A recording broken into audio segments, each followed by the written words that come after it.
तो मोदी जी का मंत्रिमंडल विस्तार और रीशफल क्या कहता है, यही टटोलने और समझने की कोशिश कर रहे हैं। चप्पे चप्पे पर हमारे रिपोर्टर्स जो हैं इस वक्त मौजूद हैं, पल पल की खबर आपको बता रहे हैं और किस राज्यों को कैसा रिप्रेजेंटेशन मिल रहा है और क्यों मिल रहा है, किसको पदोन्नति मिली है और क्यों मिली है और किसको मिली है पनिशमेंट, ये हर खबर हम आप तक पहुंचा रहे हैं। न्यूज नेशन के पास शपथ लेने वाले 43 मंत्रियों की फाइनल लिस्ट आ चुकी है, जो लगातार हम आपको बता रहे हैं और इस लिस्ट में जो नाम है वो अपने आप में बता रहे हैं कि किस तरह से गुजरात के 2 मंत्रियों को पदोन्नति मिल रही है, यूपी के 7 मंत्री बन रहे हैं, महाराष्ट्र से भी 5 मंत्री हैं, जो रिप्रेजेंटेशन स्टेट वाइज है, कर्नाटक से भी मंत्रिमंडल में जगह मिल रही है। साथियों को भी तरजीह दी गई है, फिर चाहे वो अनुप्रिया पटेल हो या फिर जेडीयू की तरफ से सांसद हो या एलजेपी की तरफ से हो, हर तरफ से सबको साधने की, सबको साथ लेने की कोशिश की जा रही है। पंजाब को देखते हुए हरदीप सिंह पुरी का प्रमोशन जो है वो लगभग तय माना जा रहा है। तो यहाँ पर आप देखिए, समझिए, और संगठन में जिन लोगों ने अच्छा काम किया है उनको भी यहाँ पर इनाम मिल रहा है। भूपेंद्र यादव जो हैं, जिस तरह से उन्होंने बिहार गुजरात चुनावों में अपना पूरी अहम भूमिका निभाते रहे, तो कहीं ना कहीं उनको भी यहाँ पर पदोन्नति मिल रही है। संगठन से अब वो सरकार की तरफ आ रहे हैं। तो यहाँ पर देखना होगा कि प्रधानमंत्री नरेंद्र मोदी के इस एक्सपेंशन में कई संदेश छिपे हुए हैं। आप अगर काम नहीं करेंगे तो आपकी छवि चाहे कितनी भी साफ क्यों ना हो, आपका बाहर जाने का रास्ता तय है। गलती की कोई माफी नहीं है। युवाओं को तरजीह दी जा रही है। अब अगर देखा जाए तो जो 43 नाम है, अगर आप इनकी एवरेज एज निकालेंगे तो 60 से नीचे ही बैठेगी। तो युवाओं को भी तरजीह दी जा रही है। दक्षिण के जो राज्य हैं, क्योंकि वहां पर बीजेपी अपनी पैठ बनाने की कोशिश कर रही है, तो वहां से भी रिप्रेजेंटेशन है। महिलाओं को तरजीह दी जा रही है। कुल 11 महिलाएं हो जाएंगी मोदी जी के मंत्रिमंडल में, जिसमें से 2 कैबिनेट में होंगी और हाई प्रोफाइल पोर्टफोलियो अपने साथ होल्ड कर रही होंगी। साथ ही नॉर्थ ईस्ट के स्टेट को भी तवज्जो दी गई है और ये भी कोशिश की गई है कि जो लोग अपना सियासी जिन्होंने त्याग किया है, कहीं ना कहीं दूसरों को कुर्सी दिलाने में मदद की है, खुद पीछे हट गए हैं, तो ऐसे लोगों को भी यहाँ पर तरजीह दी गई है और उनको इनाम के तौर पर अपने मंत्रिमंडल में जगह दी गई है। और साथ ही जातिगत समीकरण भी साधने की कोशिश की गई है। SC, ST, OBC जातियों से रिप्रेजेंटेशन जो है उसको काफी ज्यादा बढ़ाया गया है। हम समझने की कोशिश करेंगे इस पूरे विस्तार को, लेकिन हमारे साथ जो हमारे संवाददाता हैं, जरा उनसे अपडेट ले लेते हैं। हमारे साथ मोहित राजदुबे इस वक्त जुड़े हैं। मोहित, क्या कुछ गुरुमंत्र दिया मोदी जी ने आज? अंदर से अब खबरें बाहर निकलनी शुरू होंगी, तो क्या कुछ गुरुमंत्र दिया उन्होंने इन 43 लोगों को जो आज शाम मंत्रिमंडल की में शामिल हो जाएंगे?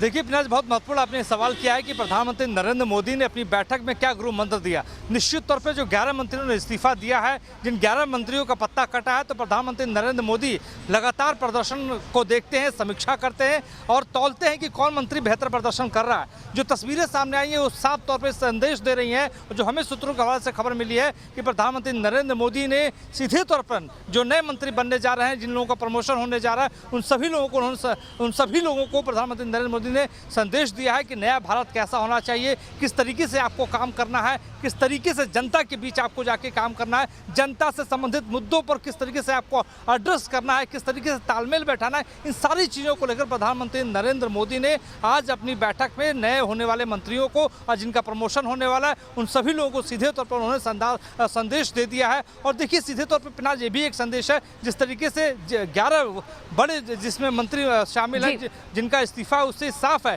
कि प्रधानमंत्री नरेंद्र मोदी के लिए कोई करीबी नहीं, कोई खास नहीं है। अगर आप बेहतर प्रदर्शन करेंगे तो आपका प्रमोशन होगा। बिल्कुल, जिस तरह से किरण रिजिजू, हरदीप सिंह पुरी ये नाम जो है प्रमोशन की लिस्ट में सबसे आगे चल रहे हैं, तो यहाँ पर समझना होगा कि किस तरह से युवाओं को तरजीह दी जा रही है। हम देखते हैं कि त्रिपुरा से, महाराष्ट्र से कुछ ऐसे युवा नाम जो हैं वो सामने निकल कर आ रहे हैं, जो मंत्रिमंडल में जगह पा रहे हैं। तो युवाओं को तरजीह देना, इसको कैसे समझा जाएगा, ये भी एनके सिंह जी मैं आपसे समझना चाहूंगी कि यहाँ पर आप देखिए महिलाओं का रिप्रेजेंटेशन, लगभग 11 महिलाएं हो जाएंगी मंत्रिमंडल में आज के इस पूरे फेरबदल को मिलाकर। SC, ST, OBC कोटे से भी एक बड़ी तादाद में मंत्रिमंडल में जगह देखने को मिलेगी। तो जातियों को भी साधने की कोशिश की है, साथियों को भी साधने की कोशिश की है।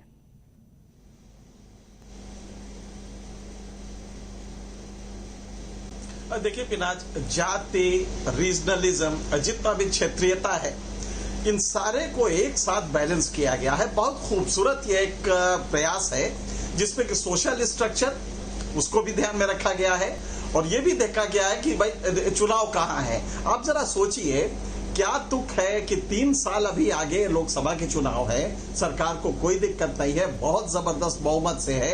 ऐसे में जेडीयू के 4 लोगों को लेना कोई अभी जरूरत तो नहीं थी, लेकिन वो सिर्फ इसलिए है कि मैसेज जाए कि जो हमारी एलाइज हैं हम उनको गुड ह्यूमर में रखते हैं, उनको स्वस्थ रखते हैं। और आप एक बात और भी जानती हैं कि किसी भी ऑर्गेनाइजेशन को अगर डायनेमिक रखना है, बहुत ही चुस्त दुरुस्त रखना है, तो उसमें रिवार्ड और पनिशमेंट का एक बैलेंस होता है।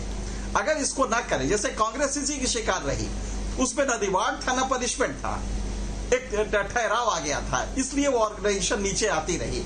आज बीजेपी में ये जो एक्सरसाइज हुई है, इसमें रिवार्ड बहुत साफ दिखाई दे रहा है, आप अच्छा करेंगे। और वैसे भूपेंद्र यादव के लिए, भूपेंद्र यादव इस समय जिस मकाम पे थे, अगर वो संगठन में भी रहते तो वो भी रिवार्ड, क्योंकि वो बहुत तेजी से उनका कद बढ़ रहा था संगठन में, और भाजपा में संगठन में अगर कद बढ़ता है तो आप मिनिस्टर से ज्यादा ताकतवर होते हैं। इसलिए अगर उनको मिनिस्टर बनाया है तो कोई बड़ी बात नहीं है, वो तो उसके पहले भी बन सकते थे। लेकिन अन्य लोगों को आप देखिए, हर्षवर्धन का केस, और आप ध्यान रखिएगा कि स्वास्थ्य कोरोना काल में, और वो भी तीसरी लहर जब आपके दरवाजे पे हो, उस काल में आप स्वास्थ्य मंत्री और एजुकेशन सिस्टम को, एजुकेशन मिनिस्टर को, अगर इन दोनों को हटा रहे, इसका मतलब है कि आप ये चाहते थे कि कहीं से सही मैसेज जाए जो नहीं गया था। और हेल्थ सेक्टर में बिल्कुल सही है कि हेल्थ सेक्टर में बहुत काम नहीं हो पाया था। मैं आपको यहाँ रोकना चाहूंगी। सर्बानंद सोनोवाल जो हैं, जो बीजेपी का जो कमल नॉर्थ ईस्ट में खिलाने में उन्होंने एक अहम भूमिका निभाई रही है, और जिस तरह का उन्होंने काम किया है, तो यहाँ पर उनका इनाम यहाँ पर मिल रहा है।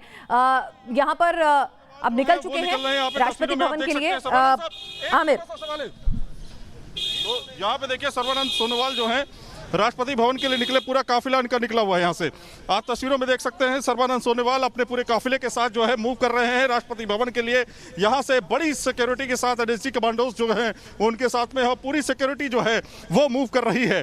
तो कहीं ना कहीं अब ये बात तय है कि सर्बानंद सोनोवाल को बड़ा कैबिनेट में अच्छी पोजीशन पे जो है उनको पद मिलने वाला है, ऐसा माना जा रहा है। जी पिनास, बिल्कुल एक बड़ा पद उनको मिलेगा और उनको इनाम मिलेगा।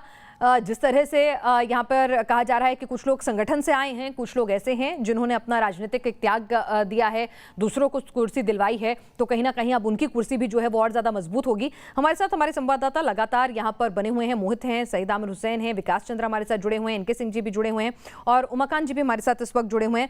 उमाकांत जी, अगर हम आगे यहाँ पर इस बात को बढ़ाएं, तो जिस तरह से यहाँ पर डॉक्टर हर्षवर्धन की कुर्सी गई है, तो अब इसके बाद जो नया हेल्थ मिनिस्टर होगा उसके ऊपर जिम्मेदारियां भी बहुत ज्यादा होंगी, और वो बहुत भरोसे का ही शख्स होगा। तो कोई नाम आपके जहन में समझ में आ रहा है इन 43 नामों में से कोई जो आपको लगता हो? हालांकि कहते हैं मोदी जी के मन में क्या चल रहा है वो कोई नहीं जानता, लेकिन फिर भी आपकी नजर में अगर आपको कुछ लगता हो कि हाँ इस शख्स को जिम्मेदारी दी जा सकती है, क्योंकि अभी जब थर्ड वेव आने को तैयार बैठी है, ऐसे में ये सबसे इंपॉर्टेंट पोर्टफोलियो होगा।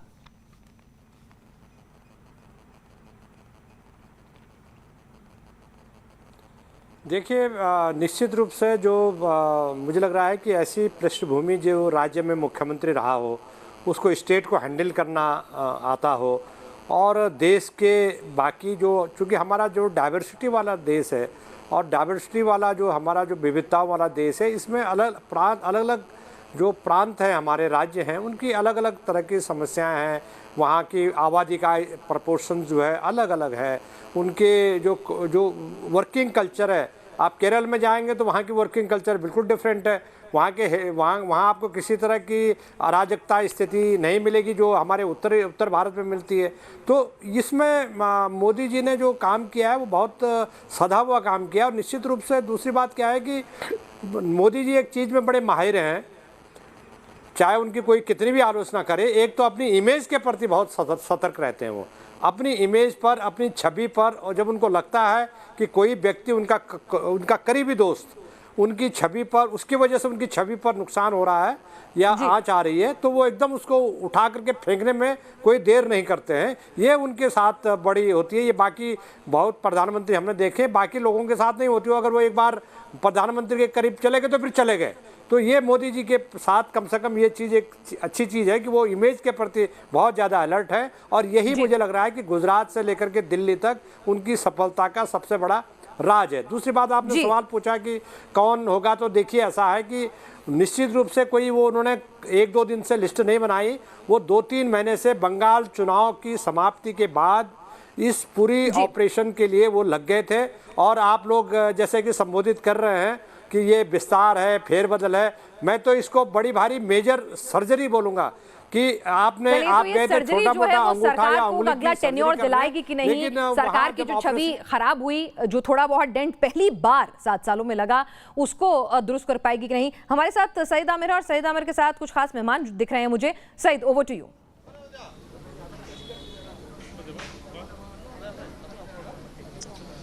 रामेश्वर तेली जी इस समय हमारे साथ में हैं और मंत्री हैं और जाहिर तौर पर तमाम कैबिनेट में जो रिशफल हो रहा है उसके बारे में करीबी से जानते हैं। सर, किस तरह का रिशफल आप देख रहे हैं और खास तौर पर सोनेवाल जी को क्या मिल सकता है, किस बात को लेकर क्या आस लगाए जा रहे हैं? देखिए, करीब 13-14 मंत्री को ड्रॉप आउट किया गया है और मुझे जो जानकारी है करीब 40 से अधिक लोगों को मंत्रिमंडल में लिया जाएगा और जिसमें नॉर्थ ईस्ट से और 3 नए चेहरे आप लोग देखने को मिलेंगे, जिसमें एक मणिपुर से, एक त्रिपुरा से और एक सर्बानंद सोनोवाल असम से। और पहले से हम लोग 2 लोग थे, जैसे किरण रिजिजू जी अरुणाचल से, मैं असम से था, तो 5 नॉर्थ ईस्ट से मंत्री रहेंगे और भारत के इतिहास में पहली बार नॉर्थ ईस्ट से 5 लोग सेंट्रल मिनिस्टर बनेंगे। इसलिए मैं भारत के प्रधानमंत्री नरेंद्र मोदी जी को बहुत बहुत धन्यवाद देता हूं। हमारी पार्टी के प्रेसिडेंट नड्डा जी को, अमित शाह जी को बहुत बहुत धन्यवाद देता हूं। लेकिन पोर्टफोलियो की अगर बात करें तो पोर्टफोलियो में क्या लग रहा है सर्बानंद सोनोवाल साहब को क्या मिल सकता है और क्या किस चीज़ में उनकी रुचि है जिसको लेकर के प्रधानमंत्री ने उनको? जी, ये जानकारी अभी तक मुझे नहीं मिला है, लेकिन मुझे पूरा विश्वास है क्योंकि सर्बानंद सोनोवाल जी पहले भी केंद्रीय सरकार में स्पोर्ट्स मिनिस्टर थे और उसका बहुत ज़्यादा अनुभव है क्योंकि वो असम के सीएम भी थे। तो इसलिए हम लोग पूरा विश्वास है कि मोदी जी उसको अच्छे डिपार्टमेंट देंगे और वो डिपार्टमेंट भी अच्छी तरह से निभाएंगे। तो कुल मिलाकर के आप देख रहे हैं, खुद मंत्री हमारे साथ में मौजूद हैं, हमारे फूड प्रोसेसिंग मंत्री हैं, तो उन्होंने साफ तौर पे कह दिया है कि कहीं ना कहीं जो नॉर्थ ईस्ट का जो पूरा फोकस है सरकार का, खासतौर पे मोदी का, तो उसको लेकर के काफ़ी ज़्यादा उत्साह भी है और इस बात को लेकर के कि जहाँ पर डॉक्टर्स भी हों, इंजीनियर्स भी हों, टेक्नोक्रेट्स भी हों, ब्यूरोक्रेट्स भी हों, तो ये तमाम चीज़ें जो हैं वो इसमें कैबिनेट विस्तार में समायोजित हैं। तो कुल मिलाकर के कुछ ही देर बाद सारी चीज़ें सामने आने लगेंगी, पोर्टफोलियो थोड़ी बार पता चलने लगेंगे, किसको क्या पद किस तरह से मिलने जा रहा है। जी बिल्कुल, यहाँ पर किसकी पदोन्नति होने वाली है, किसको क्या मिलने जा रहा है और किस तरह का रिप्रेजेंटेशन है, यही बात जो यहाँ पर कही है, इसी को मैं आगे ले जाऊंगी। एनके सर, यहाँ पर नॉर्थ ईस्ट से 5 मंत्रियों का रिप्रेजेंटेशन अपने आप में बहुत कुछ स्थिति साफ करता है कि मोदी जी का जो विजन है नॉर्थ ईस्ट को लेकर, उसको किस तरह से मिला के रखना है और उसके प्रोग्रेस के लिए काम करना है।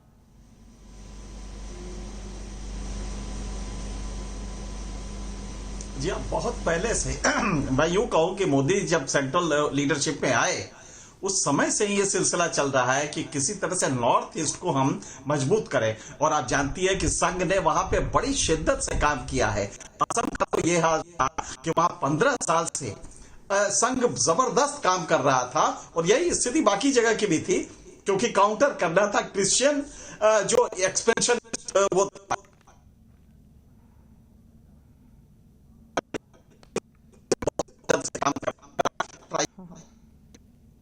जी, लगता है कुछ तकनीकी दिक्कत आ रही है, लेकिन इस बीच एक और नाम जो है वो मंत्रिमंडल में शामिल होने जो जा रहा है एसपी बघेल साहब का। उनसे बातचीत की हमारे संवाददाता राहुल डबास ने। क्या कुछ उन्होंने कहा अपनी आगे की रणनीति और राजनीति को लेकर, आइए सुनवाते हैं।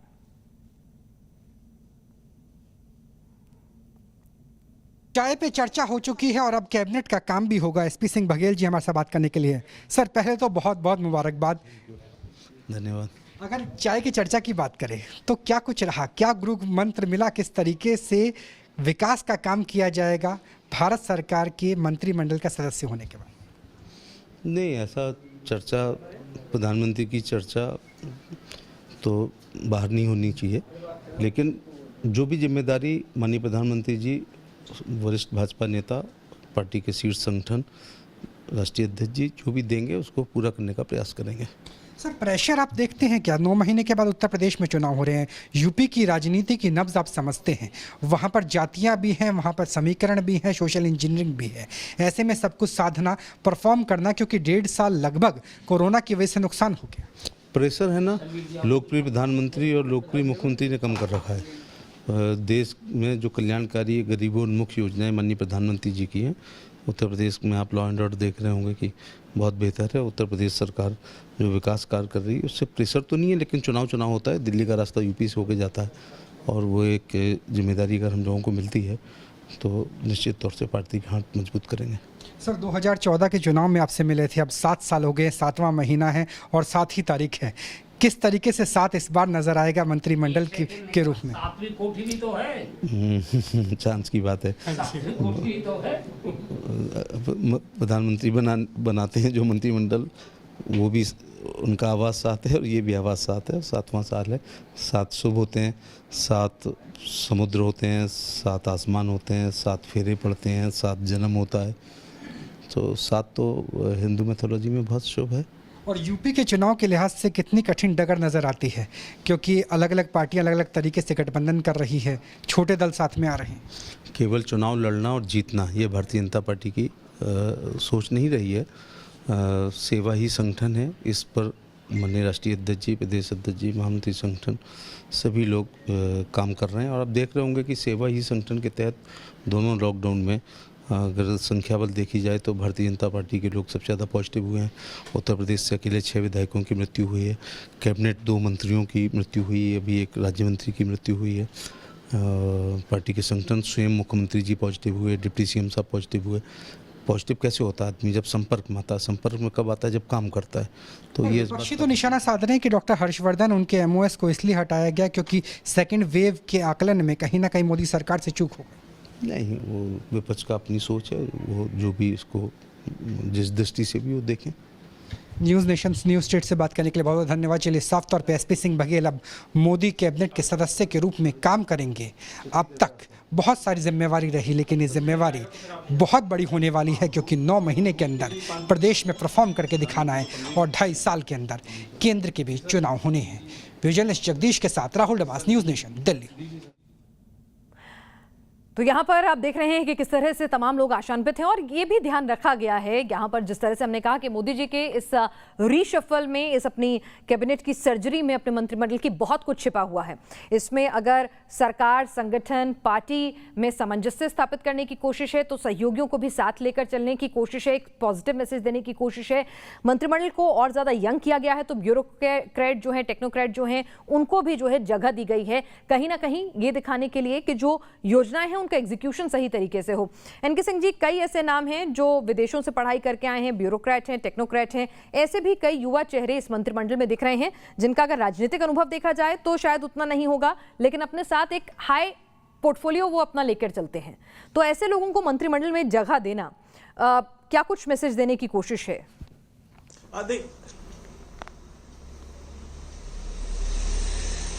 देखिए पिनाज, हाल के दौर में अगर आप देखें पिछले करीब 15 सालों में, तो गवर्नेंस बहुत टेक्निकल हो गया है। टेक्नोलॉजी सेवी लोग ही गवर्नेंस को समझ पा रहे हैं, क्योंकि उसमें अगर स्पीड लानी है, आपको डिलीवरी मैकेनिज्म में आपको रफ्तार पकड़ानी है, तो आपको कहीं ना कहीं उस पर जाना पड़ेगा, मॉडर्न टेक्नोलॉजी पे। और ये वही कर सकता है जो यंग हो, एडॉप्टिव हो, चीजों को, नई चीजों को समझता हो। पूरा वो जमाना गया जबकि पुराने लोग जो देश के लिए समर्पण किए हैं, बहुत ही अच्छे हैं, वो आते थे और किसी भी विभाग का काम कर लेते थे। आज अगर आपको सरवाइव करना है और परफॉर्म करना है, डिलीवरी करनी है एंड पॉइंट तक, तो आपको टेक्नोलॉजी सेवी होना ही पड़ेगा।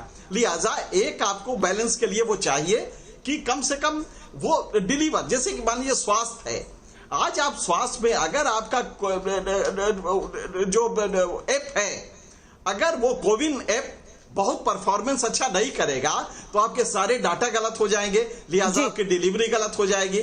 लिहाजा मुझे लगता है कि एजुकेशन, हेल्थ, ये ऐसे सेक्टर हैं जिसमें आपको टेक्नोलॉजी को पूरी तरजीह देनी पड़ेगी। लिहाजा पढ़े लिखे लोग आए और पढ़े लिखे में भी परफॉर्मर हो, वो कम से कम आपसे डर के हकीकत बताने से ना।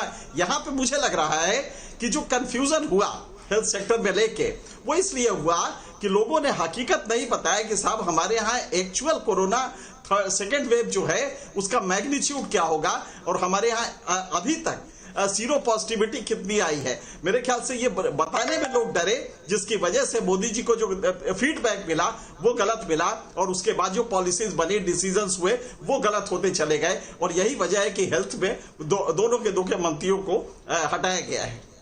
बिल्कुल, यहाँ पर हेल्थ से मंत्रियों को हटाया गया है, एजुकेशन सेक्टर से मंत्री हटे हैं, तो यहाँ पर देखना होगा कि अब ये कार्यभार कौन संभालेगा, किसको ये जगह मिलेगी। साथ ही ज्योतिरादित्य सिंधिया जो है कांग्रेस से एक बड़ा चेहरा, बड़ा नाम, आए मध्य प्रदेश में आपकी सरकार बनाई और उनका आना निजी तौर पर गांधी परिवार के लिए भी एक तरह से झटका था। तो बहुत कुछ डैमेज कर आए थे, बहुत कुछ स्टेक पर रख कर आए थे, तो उनको आज यहाँ मंत्रिमंडल में तो शामिल किया जा रहा है, लेकिन पोर्टफोलियो क्या मिलेगा, क्या वो महाराज के कद के मुताबिक होगा, ये भी देखना दिलचस्प रहेगा। छोटे से ब्रेक के लिए रुक रहे हैं, जल्द लौटेंगे, आप बने रहिए न्यूज़ नेशन के साथ।